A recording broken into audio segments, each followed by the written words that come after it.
Hello there. Salut tout le monde, c'est Matt, j'espère que vous avez la forme. On se retrouve aujourd'hui pour une toute nouvelle vidéo, premier format court, et on va parler de Tenet.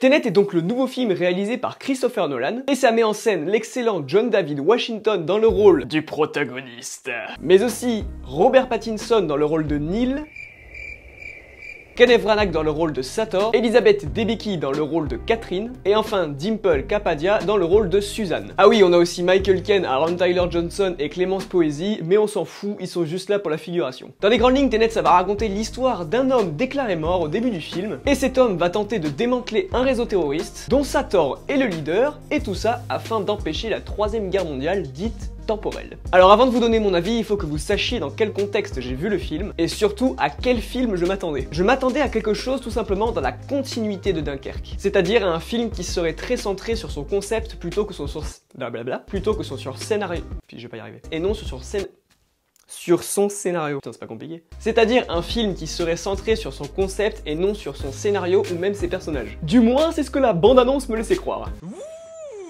C'est un bingo! Je n'ai pas été déçu. J'ai bien aimé ce Tenet. À mon sens, il se vit plus comme une expérience qu'autre chose. Et franchement, de ce côté-là, c'était assez démentiel. Mais bien loin du chef-d'œuvre annoncé. Il faut reconnaître qu'il y a quand même beaucoup de défauts dans ce film. Je suis un fan de Nolan, mais je ne suis pas aveugle. On va parler d'abord des choses qui m'ont déçu. Déjà, et c'est rare, j'ai trouvé la photographie et l'étalonnage pas très inspirés. Pour les plans, il y en a vraiment un seul qui m'a vraiment beaucoup marqué, et c'est celui qui est en gros plan sur le protagoniste quand le titre s'affiche. Ensuite, pour l'étalonnage, ça m'a marqué, mais malheureusement dans le mauvais sens. C'est peut-être l'ambiance du film qui veut ça, mais c'est soit hyper chaud, soit hyper froid. Comme je l'ai dit, dans l'ensemble, c'est vraiment assez pauvre. Ensuite, du coup, mis à part ça, ce qui m'a déçu, c'est vraiment l'écriture des personnages. Pas tous, les seuls que j'ai trouvé intéressants, c'est juste Neil et Sator. Le reste du casting fait le taf, ils jouent super bien, il n'y a pas de souci là-dessus. Mais le problème, c'est qu'on ne peut pas s'attacher à eux parce qu'il n'y a pas de background. Et surtout au niveau du personnage principal. Je sais que c'est sûrement une volonté de Nolan de ce côté-là, je n'en doute pas. Mais à mon sens, il aurait pu donner quelques indices par-ci par-là. Peut-être sur qui il est par exemple, ou sur qui il était avant. Pour que nous, spectateurs, on se sente beaucoup plus investis dans sa quête. Et dernier gros point négatif qui me semble juste de rappeler, et bizarrement ça m'a juste dérangé lors du premier visionnage, mais souvent le film manque de pause. Il va être par moments assez irrespirable, et c'est lié bien évidemment au montage du film qui est assez particulier, mais aussi, soyons honnêtes, parce que Nolan cherche à rendre compliqué quelque chose qui ne l'est pas vraiment. Ah oui, je l'ai pas noté, mais c'est vrai que l'utilisation du carré Tenet n'est pas très inspirée non plus. Malgré les caméos des mots dans le film, enfin, si je peux appeler ça des caméos, mais malgré ses défauts, Tenet reste à mon sens un très grand film, car c'est un film qui va au bout des choses. En tant que film d'action, c'est absolument génial et ultra original. Pour moi, on fait vraiment face aux meilleures scènes d'action qui m'a été donné de voir dans un film de Nolan. En bref, c'est souvent à couper le souffle, et le concept marche vraiment super bien. Mention spéciale à la séquence de l'autoroute, mais aussi au final du film qui mérite à eux deux d'être vus sur grand écran. Le concept de l'inversion temporelle,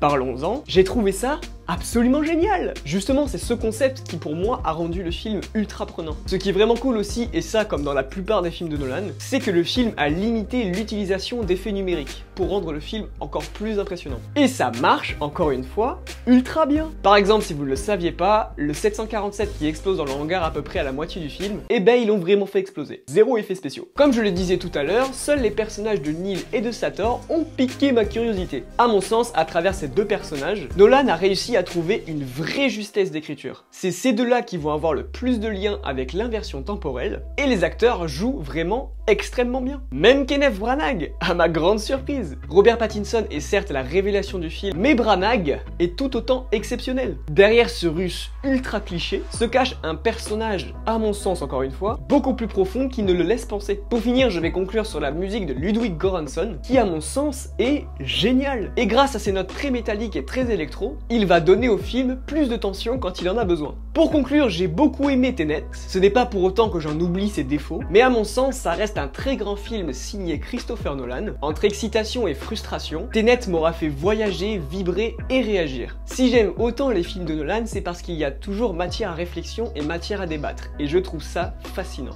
Voilà, c'est tout ce que je peux vous dire sur Tenet de Christopher Nolan. J'espère que cette première vidéo en format court vous aura plu. Si la vidéo vous a plu, lâchez un petit pouce bleu, ça fait plaisir, c'est la récompense, c'est gratuit et ça me donne envie de faire d'autres vidéos. vidéo. S'il y a des nouveaux, je vous invite bien évidemment à vous abonner en activant la petite cloche des notifications. Vous pouvez également me retrouver sur tous les réseaux qui s'affichent actuellement sur votre écran. On se retrouvera sans nul doute en fin de semaine pour parler du deuxième opus d'OSS 117 et peut-être aussi pour parler d'Enola Holmes qui sort aujourd'hui sur Netflix. Mais ça, bien évidemment, ça dépendra de la qualité du film. En attendant, je vous souhaite à tous et à toutes une très bonne soirée, une très bonne fin de semaine, à très vite pour de nouvelles vidéos, et portez-vous bien.